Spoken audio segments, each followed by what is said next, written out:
Só para a gente entender um pouquinho, talvez você esteja achando meio esquisito, né?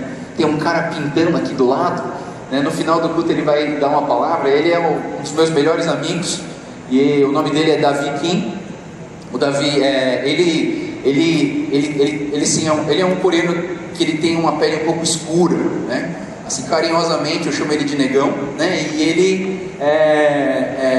ele mora em Campos do Jordão. Ele tem uma esposa e um filho. O filho dele chama Aleph. Aleph né, um nome lindo, né? E ele é um dos meus melhores amigos. E ele é um artista. Estou falando sobre criatividade. Já tinha comunicado com ele. Ele está fazendo uma pintura. A gente chama isso de pintura ao vivo, né? Não é algo assim que Deus, ele vai pintando, ele pega alguma palavra do que a gente está falando, algum louvor que foi cantado, alguma coisa que ele estava orando quando ele estava vindo para cá, e ele começa a pintar e no final vai sair alguma coisa, nem sei o que vai sair, mas assim, ele está pintando, ele vai pintar até o final do culto e no final ele vai dar uma breve palavra, só para você ouvir a voz dele. Ele é um cara tão silencioso, que várias vezes ele me ligava e eu ficava assim, alô, alô, alô, alô, alô, alô. É o Davi, fala, porque ele era tão silencioso que ele não falava nem um alô, né? Mas assim, quando ele canta também é uma voz maravilhosa. Bom, deixa eu parar de encher a bola dele ali para ele continuar pintando. A gente está trabalhando a ideia, né, o tema da nossa igreja que está aqui no cantinho, que é uma igreja que doa habilidade criativa e procriação abençoadora, e é o resuminho desse tema. Eu tenho colocado para a gente que é uma igreja generosa, criativa e abençoadora. E hoje é a última pregação da série chamada Deus Criativo. Vou pedir desculpa para vocês que a gente está com um dos data shows, ele está quebrado alguma coisa, então todos os slides vão ficar meio incompletos, mas por favor tenham paciência que eu também estou tendo, né, para a gente poder passar esse tá? Então, o texto que a gente colocou aí no seu boletim tem um texto bíblico. Todo domingo tem um texto sobre a pregação, e esse texto ele vem de uma ideia também no texto de Gênesis, que fala que Deus soprou em suas narinas o fôlego da vida. Quando Deus criou o mundo, Ele criou os céus, Ele criou a terra, Ele criou o mar, Ele criou as estrelas, Ele criou o firmamento, Ele separou a água da terra, Ele foi criando, e Ele criou várias coisas através da sua palavra. Mas quando Ele criou a humanidade, Ele criou de uma forma diferente. Quando Ele criou você, Ele criou de uma forma diferente. Ele soprou em suas narinas o fôlego da vida. E aí em Gênesis 2:19, que é o texto que eu coloquei no boletim para vocês, ele diz o seguinte: depois que formou da terra todos os animais do campo e de todas as aves do céu, o Senhor Deus os trouxe ao homem para ver como este lhes chamaria, e o nome que o Senhor desse a cada ser vivo, esse seria o seu nome. Assim o homem deu nomes a todos os rebanhos domésticos, às aves do céu e a todos os animais selvagens. Todavia não se encontrou para o homem alguém que o auxiliasse e lhe correspondesse, né? Então assim, Deus, Ele deu esse poder criativo para o homem olhar para um bicho e falar assim: esse aqui vai chamar leão, esse aqui vai chamar passarinho, esse aqui vai chamar macaco. E o homem começou a dar nomes para as coisas. E é interessante quando você dá nome. O que acontece quando você dá nome? Qual é a diferença de uma galinha do cachorro da sua casa? A galinha que a gente come, o frango que a gente come, né, o frango assado que a gente come, ninguém dá nome para a galinha, na verdade. É uma coisa impessoal, é uma coisa assim, tudo bem, é um bicho lá que vai virar comida. Quando você dá nome para o bicho possa ser parte de você, ele é teu, né? Eu tenho 2 cachorros, eu tenho a Honey, que é uma vira-lata, e o Tech, que é um Dachshund, aquele salsichinha preto queimado, né? E quando eu dou nome pro meu cachorro, é meu, o cara faz parte da família. Eu estava no Amazonas e um dia o meu cachorro, ele tinha várias cadelas no cio em volta da minha casa, e o bicho fugiu de casa para ir atrás das cadelinhas, né? Isso é instinto do bicho. E o bicho sumiu, o Tech sumiu. Eu fiquei procurando ele um dia, 2 dias, não achei, porque ele tinha fugido de casa. Aí eu fiquei, perdi meu cachorro. Aí à noite desse dia o cachorro apareceu, todo arrebentado, rasgado. Aí a vizinha falou que 2 cachorrão, que ele estava tudo correndo atrás da fêmea, 2 cachorrão, tipo, um puxava pro lado daqui, outro daqui assim, e o Tec no meio, assim, era rasgado assim. Aí acho que ele fugiu pro mato para morrer, porque geralmente quando um cachorro sabe que vai morrer, ele não volta pro dono, ele foge. E aí ele voltou para casa e naquela noite eu liguei para minha mãe. Já fazia 7 anos que eu estava morando no Amazonas. Foi a primeira vez que eu liguei chorando para minha mãe. Mãe, quase perto, o Tec tá morrendo. Nunca chorei de saudade, nunca chorei com problema de missões, nunca chorei. A única vez que eu chorei foi esse dia que eu cheguei para minha mãe e falei assim: mãe, o Tec está morrendo. Por que eu dei o nome para ele? É meu, ele faz parte da minha família. Sabe, eu entendo isso, que quando a gente dá um nome, aquilo começa a pertencer a nós. A gente deu um nome, Deus deu um nome para você. Deus deu um nome para cada um de nós. Você vai se chamar homem, você vai se chamar mulher. E Ele, quando a gente dá um nome, então Deus, Ele coloca assim, Ele colocou em nós as características dele. E uma das características dele é que Ele é um Deus criativo. Então esse Deus, Ele te fez criativo. Deus te fez criativo, porque isso faz parte dos atributos de Deus, e um dos atributos de Deus é esse, e Ele quer que você viva essa criatividade. Em Gênesis capítulo 1, versículo 26 a 28, um pouco antes daquele texto que eu li no começo, ele diz assim: então disse Deus, façamos o homem à nossa imagem, conforme a nossa semelhança. Domine ele sobre os peixes do mar, sobre as aves do céu, sobre os animais grandes de toda a terra, sobre todos os pequenos animais que se movem rente ao chão. Criou Deus o homem à sua imagem, a imagem de Deus o criou. Homem e mulher os criou, e Deus os abençoou. Ele disse: sejam férteis e multipliquem-se, encham e subjuguem a terra, dominem sobre os peixes do mar, sobre as aves do céu, sobre todos os animais que se movem na terra. A característica de que Deus é soberano, de que Deus domina sobre a sua criação, foi dada ao homem, foi dada à humanidade, e Deus quer que nós também dominemos os animais, dominemos a terra, cultivemos a terra, nós possamos produzir frutas, verduras, nós podemos produzir muito. Por quê? Porque Deus te deu esse poder de criatividade. Da onde vem esse pensamento de empreendedorismo que a gente tem? Sabe, muitos acham assim, nasceu comigo, tá? Eu vou falar um pouco sobre isso. Mas assim, a gente pensa assim: não, é só eu que tenho essa capacidade, nasci com isso, e eu faço porque, cara, eu nasci assim, eu sou bom. Mas não, se nós entendemos que esse Deus Criador criou você e colocou as suas características em você, então esse poder criativo, ele está em você, e você precisa usufruir dele.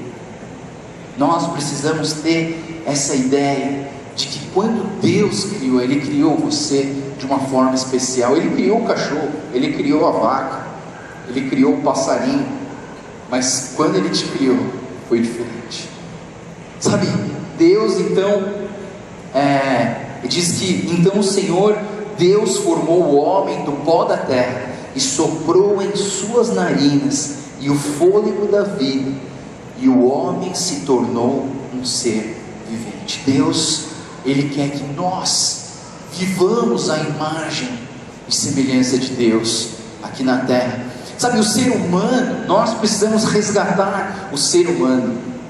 Nós precisamos rehumanizar a humanidade. Sabe, a primeira vez que eu fui, a gente tem uma atividade que não está fazendo tanto agora, mas assim, entre os jovens a gente ia na quinta-feira à noite para Cracolândia, e a gente ia lá levar um café para eles, um pão, sentar com eles na calçada e conversar um pouco com eles.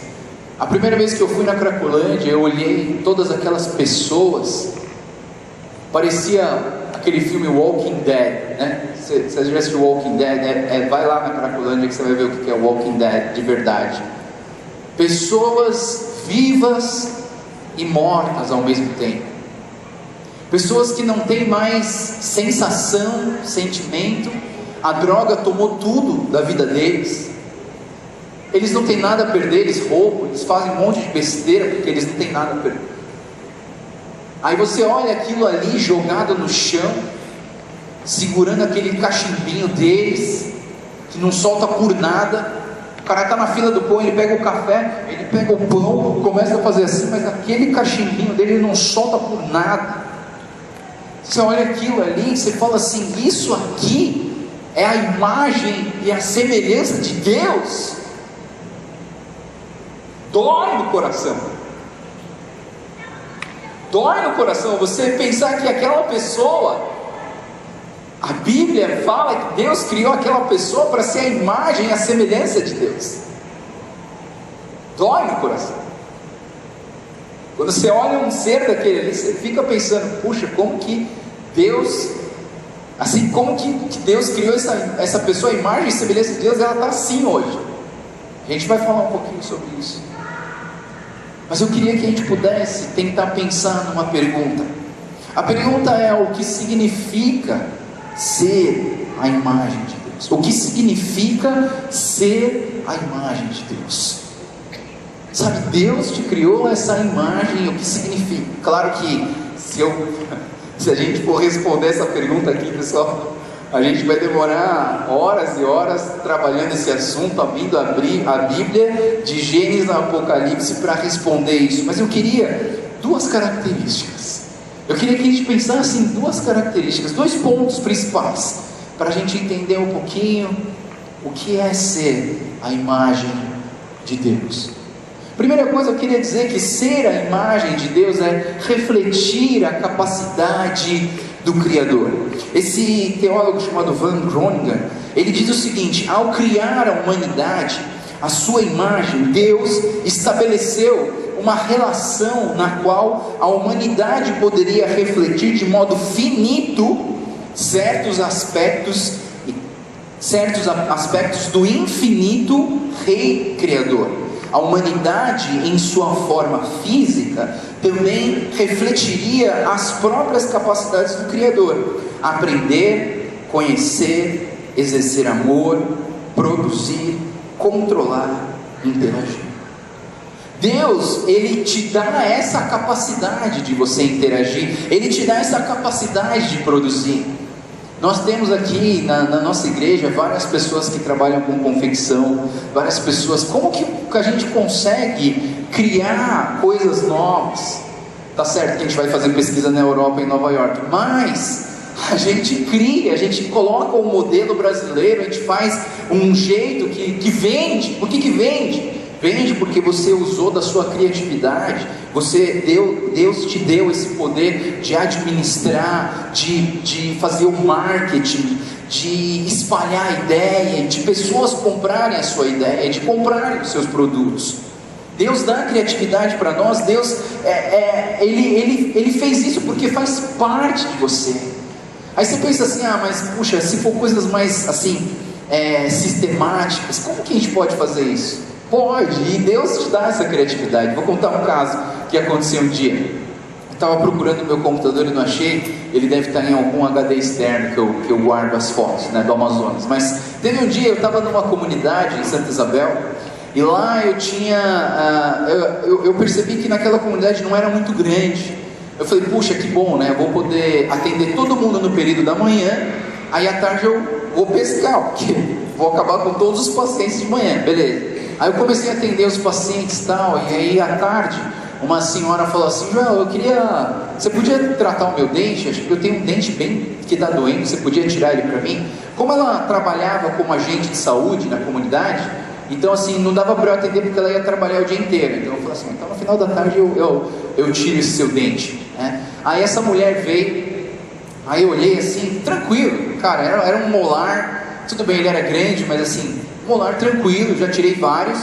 Eu olhei, eu costumo dizer que eu me acostumei tanto a arrancar dente no Amazonas, que eu olho para ele já está saindo. né? E aí assim, eu olhei para aquele dente, ele já estava saindo. Pensei assim, que tranquilo, né? Então assim, ela sentou, tal, anestesiei bem. E aí eu fiz todas as manobras, não vou explicar para vocês todas as manobras, mas assim, descolei a gengiva, dei uma separada o dente do osso, e aí eu peguei um alicate, né? Coloquei ali e comecei a mexer o dente para ele ficar molinho para eu tirar ele. Aí eu fazia assim, nada do dente se mexer, nada. Aí eu falei assim, botar um pouquinho mais de pressão, né? Aí eu botei um pouquinho mais de pressão, eu já estava tremendo já assim, nada do dente se mexer. Última vez que fiz isso foi quando eu tentei arrancar o dente de um jacaré morto, que não conseguia nem se mexer o dente. Aí eu falei assim, e agora? Aí eu tentei de várias, não estava conseguindo. Eu lembro que eu pensei assim, e agora, Deus, o que eu faço? Eu lembro que eu já tinha passado uns 40 minutos e eu não conseguia tirar aquele dente. E aí você soa, né? Imagina no Amazonas, aquele sol quente, abafado, úmido, você tem com máscara, com touca, com jaleco, tudo quente, suado, e eu tentava e não conseguia. Eu falei assim, vou parar. Aí eu tinha dado mais anestesia no dente dela, coloquei uma gás, falei, morde aqui um pouquinho. Ela mordeu, aí eu saí, né, de onde eu estava atendendo os pacientes. Fui ali num lugar onde tinha água, aí eu tirei minha luva, tirei minha máscara, joguei tudo fora, o gorro, é tudo descartável, lavei minha mão, olhei para mim mesmo, olhei para Deus.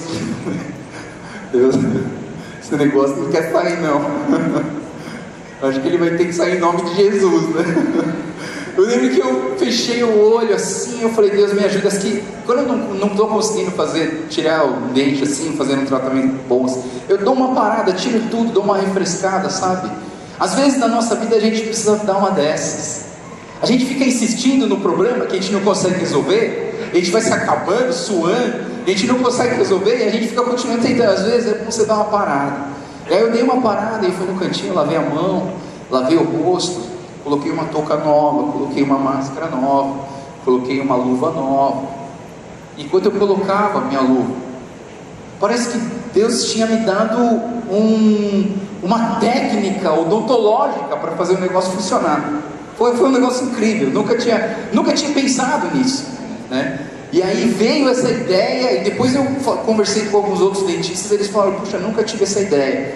E aí eu fui lá naquela mulher, preparei de novo, tal, vi se estava doendo, não estava doendo absolutamente nada, a mulher estava bem. Eu lembro que eu peguei, então, a mulher estava sentada na cadeira, aí, e Deus me deu essa posição, Ele mostrou como que era para fazer. Eu fui atrás da mulher, aí eu coloquei o alicate, segurei ele bem firme assim. Pessoal, não estranhe, eu sei que você nunca vai querer ser paciente meu, então eu vou contar.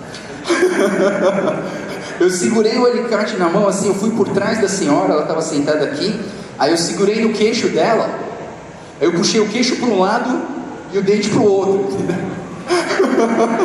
Mas com muita delicadeza, pessoal. Apesar de ser um cara assim, eu não sou mochiqueiro não, eu sou um cara delicado. E aí eu fui fazendo força, até que fiz um barulho assim, tipo...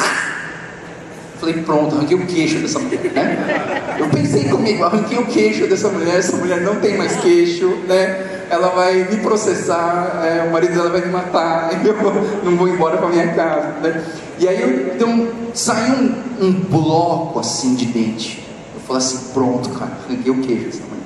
Aí eu olhei assim, estava sangrando muito, estava tranquilo, coloquei a gás e falei assim, olha, morde aqui, segura aqui que eu vou dar uma ajeitada nisso aqui. Daí eu peguei aquele bloco, levei lá para o canto onde tem um instrumental, comecei a secar esse dente, porque você precisa ver o quanto de osso que veio junto, porque dependendo da quantidade eu vou ter que reposicionar o osso lá naquele lugar para a mulher não ter uma perda óssea. Fui limpando, não tinha nada de osso, só tinha dente. Aí eu fui limpando, falei, como assim, não tem osso, é só dente? É só dente.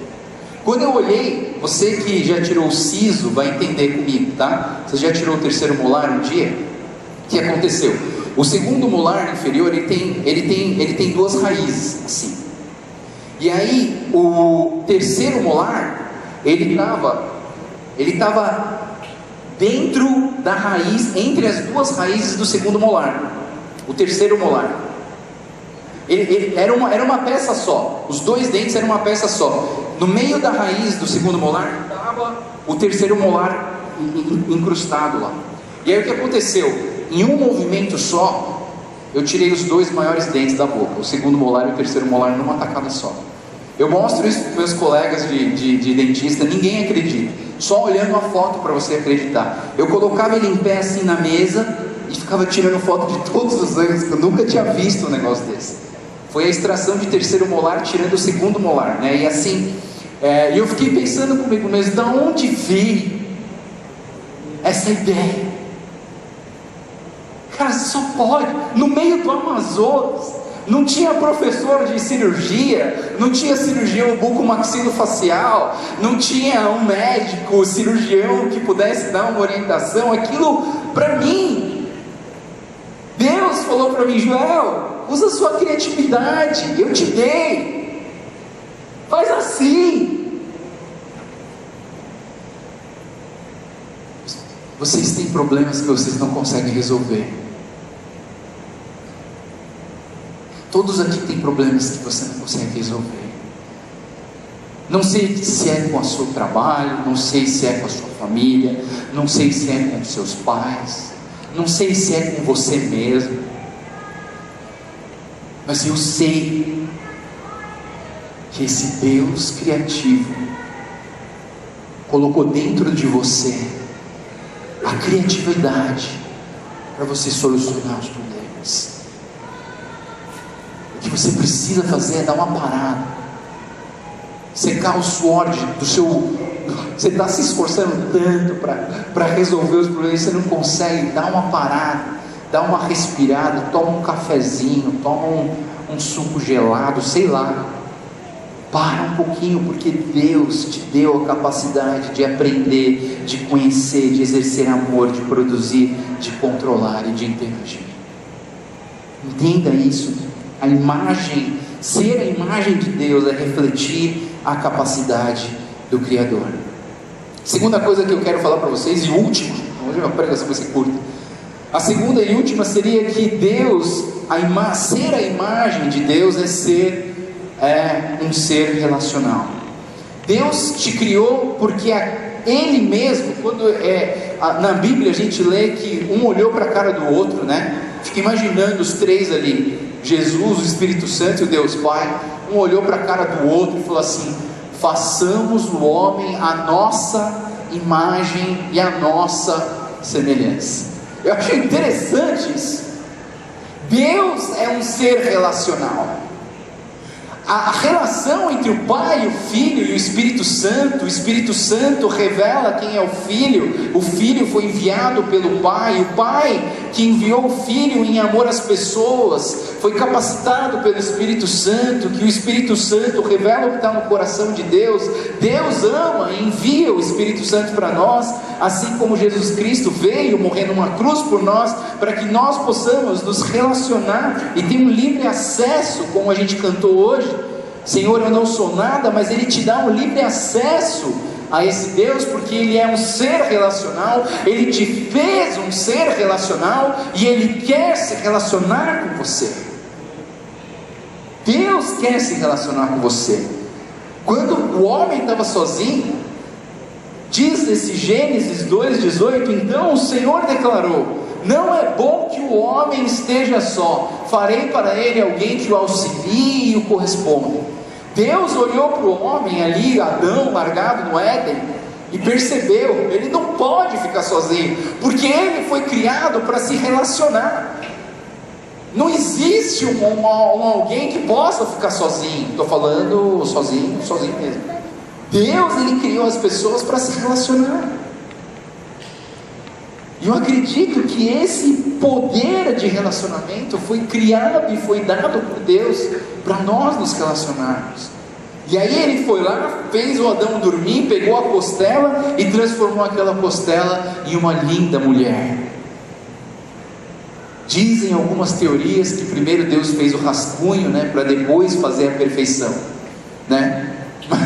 Eu não acredito muito nisso. Eu acredito que cada um foi criado à nas suas especificidades. Deus criou o homem para ser assim, a mulher para ser assim, não pode misturar. Não pode misturar, tá? Eu acredito que foi feito para isso mesmo. Deus criou o homem para ser homem, a mulher para ser mulher, e Deus ama isso. Sabe uma coisa que eu queria dizer para vocês, que eu acho interessante, quando a gente estuda teologia ou estuda missões, a gente sempre fala sobre um princípio, que é o que a gente chama de princípio relacional. O princípio relacional, ele se baseia em 3 relacionamentos. É o relacionamento com o próximo, é o relacionamento com Deus e é o relacionamento com o mundo. A nossa igreja, ela se move através desses 3 tipos de relacionamento. Eu tenho um relacionamento com Deus, mas se eu tivesse só um relacionamento com Deus, não precisava vir na igreja, não é verdade? Lá em casa dá para me relacionar com Deus, não preciso vir na igreja. Mas por que você vem na igreja? Porque você precisa se relacionar com o teu próximo. Como que você descobre os seus dons e talentos? Sabe como? Não, você não olha para o espelho e fala assim: você tem um dom. Não, você não faz isso. Você se relaciona com as pessoas, e as pessoas, elas chegam para você e elas começam a detectar os dons que você tem. Sabe como eu sei aqui na minha igreja, aqui na igreja, o que dom que as pessoas têm? Sabe como que eu faço isso? Eu faço o seguinte: eu estou andando na igreja, de repente alguém chega para mim e fala assim: Joel, sabe aquele rapaz chamado Renato? Vou chutar um nome, tá? Eu sei que tem um Renato aqui, mas assim, tem um Renato, sabe? Aí eu falo assim: então, aquele Renato lá, cara, ele é um bom administrador. Cara, ele faz umas coisas muito bem. Aí eu guardo essa informação. Aí no outro dia vem um outro amigo assim da igreja e fala assim: ô Joel, nossa, eu estava vendo aquele Renato outro dia. Cara, aquele Renato, ele consegue organizar bem as coisas, o negócio funciona. Guardo mais uma vez a informação. Aí na terceira vez vem uma senhora da igreja e fala assim: ah, Joel, pastor, tem um menino aqui nessa igreja que eu fico assustado. Ele tem uma capacidade de fazer as coisas acontecerem bem legal. Eu falei: pô, pronto, eu chamo o Renato. Renato, vem cá. Tenho percebido que você tem um dom. Não eu, mas as pessoas têm percebido. Queria pedir para você ajudar nisso aqui, nessa parte administrativa. É assim que eu encontro o dom nas pessoas. Não tem como encontrar um dom isolado no meio do mato e falar assim: puxa, meu dom é ficar no mato. Não tem não. O dom, ele se descobre quando você começa a se relacionar com as pessoas. Você precisa se relacionar com as pessoas para que você possa encontrar o seu dom. E aí sim, quando você encontrar o seu dom, você vai ter um outro relacionamento, que é o relacionamento com o mundo.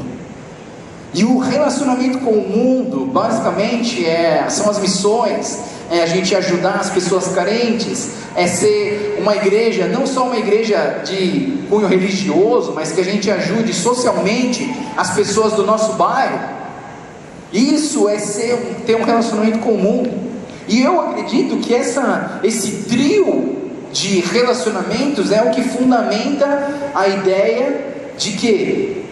A ideia de sermos uma igreja, um prédio, né? Nós temos aqui um negócio que parece um prédio, que é a igreja. A igreja, ela se baseia em um relacionamento seu com Deus, o relacionamento seu com o próximo, o relacionamento seu com o mundo.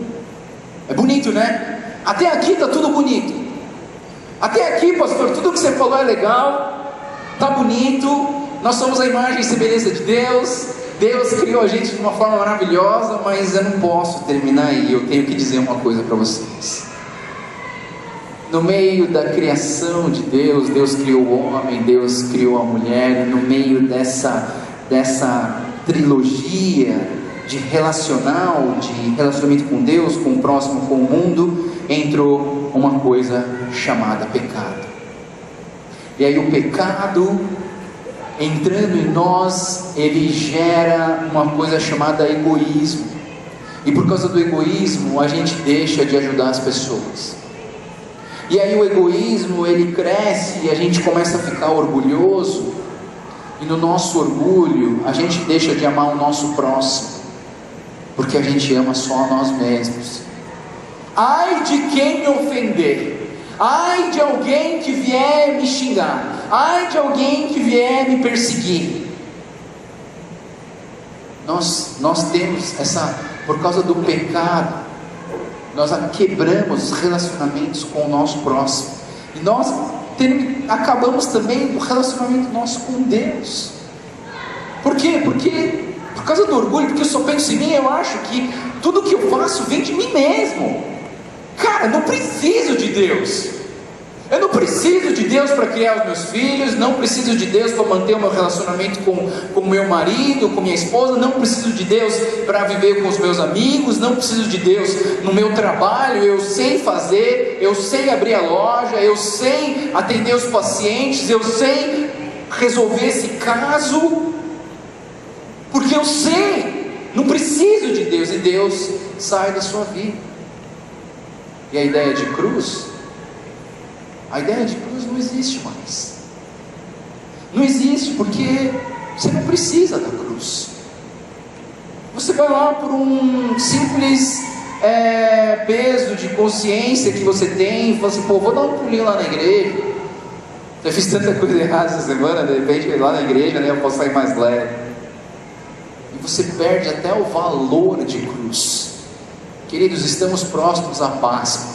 Se existe algo que nós precisamos falar sobre, nós precisamos falar sobre a cruz.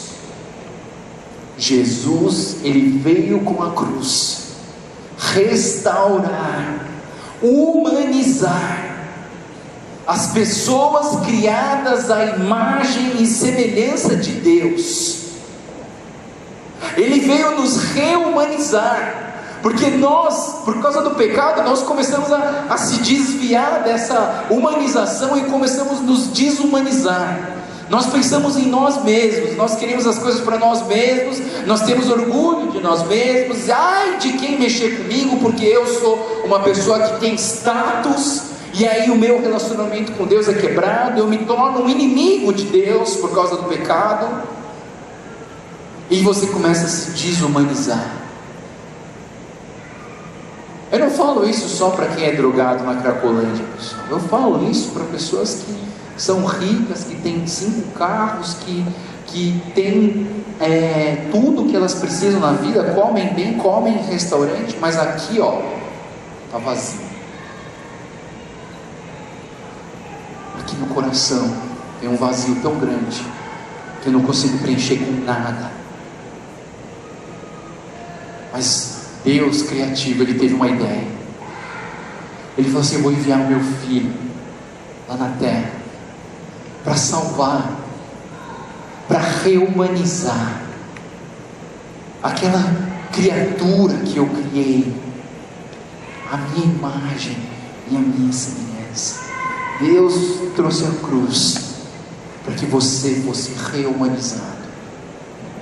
E você não é rehumanizado no momento que você entrega a sua vida para Jesus. A gente entrega a nossa vida para Jesus e começa então um processo de reumanização. 1 João capítulo 3 versículo 2 diz o seguinte: amados, agora somos filhos de Deus. Você entregou sua vida para Jesus, agora somos filhos de Deus, e ainda não se manifestou o que havemos de ser, mas sabemos que quando Ele se manifestar, seremos semelhantes a Ele, pois o veremos como Ele é. Queridos, a vida cristã é um processo, a salvação é um processo. No momento que você entrega sua vida para Jesus, no momento que você fala: eu quero fazer parte desse reino, o que acontece? Você inicia um processo de salvação. Ele só vai acabar o dia que você morrer ou o dia que Jesus Cristo voltar. Até lá a gente vai estar continuando no processo, lutando contra o pecado, lutando contra a nossa carne e vivendo, tentando tomar decisões importantes que nos levem a nos tornar mais humanos, a nos tornar mais a imagem e a semelhança de Deus. Então o processo não acaba no momento em que você aceita Jesus no coração. O processo começa no momento em que você aceita Jesus no seu coração. Para finalizar, eu quero ler um poema. Eu acho muito legal esse poema. Eu acho que faz parte. Você precisa entender isso. Deus, quando alguém escreveu isso aqui, para mim foi uma inspiração de Deus para a sua vida e para a minha vida. Esse poema diz o seguinte: pedi forças a Deus, e Deus deu-me dificuldade para me fazer forte. Pedi sabedoria e Deus me deu problemas para resolver. Eu pedi prosperidade e Deus deu-me o cérebro e músculos para trabalhar. Eu pedi coragem e Deus deu-me obstáculos para superar. Eu pedi amor e Deus deu-me pessoas com problemas para ajudar. Eu pedi favores e Deus deu-me oportunidades. Não recebi nada do que pedi, mas recebi tudo o que precisava. Não recebi nada do que pedi, mas recebi tudo o que precisava. Queridos, a gente tem que tomar muito cuidado com aquilo que a gente pede. Muito cuidado. Você pede alguma coisa, Deus vai te dar, mas não é do seu jeito, é do jeito dele. Pense nisso. Às vezes a gente pede uns negócios, né? Mas a gente não sabe o que a gente está pedindo. Entenda que Deus está no controle da sua vida e que Ele quer te tornar a imagem e semelhança de Deus. Termino aqui esse momento com Romanos 8, 29 e 30, que diz o seguinte: pois aqueles que de antemão conheceu, também os predestinou para serem conformes à imagem do seu Filho, a fim de que ele seja o primogênito entre muitos irmãos. E aos que predestinou, também chamou. E aos que chamou, também justificou. E aos que justificou, também glorificou. Deus abençoe a sua vida. Que você use essa criatividade, essa capacidade que Deus te deu para resolver problemas, para ficar rico, para ser abençoado, para melhorar a sua saúde. E que você lembre da característica relacional que Deus colocou na sua vida. E falando em relacional, meu melhor amigo está aqui, né, ele fez uma pintura e eu vou pedir para ele se apresentar e falar um pouquinho sobre essa relação do Deus criativo com a arte e com aquilo que ele faz da vida dele, que é ser artista. Amém? Davi? Vamos bater palma para ele?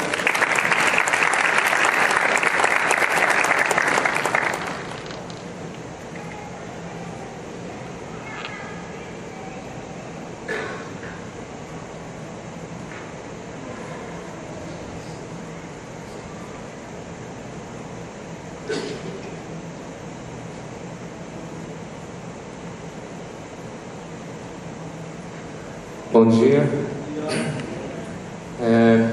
Como o João já tinha falado, eu não sou muito bom das palavras, né? Então vou tentar ser bem breve, porque senão eu vou me enrolar todo.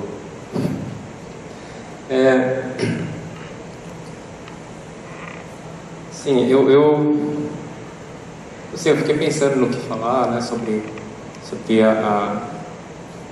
a arte, né, ser artista e essa relação com Deus. E eu acho que as artes, né, quem trabalha com artes, com artes visuais, dança, teatro, literatura, o que quer que seja, né, acho que tem muita ligação com os profetas, né, da Bíblia, que a gente, assim, a vida de um artista é uma vida solitária, sabe, enquanto os outros estão lá buscando, né,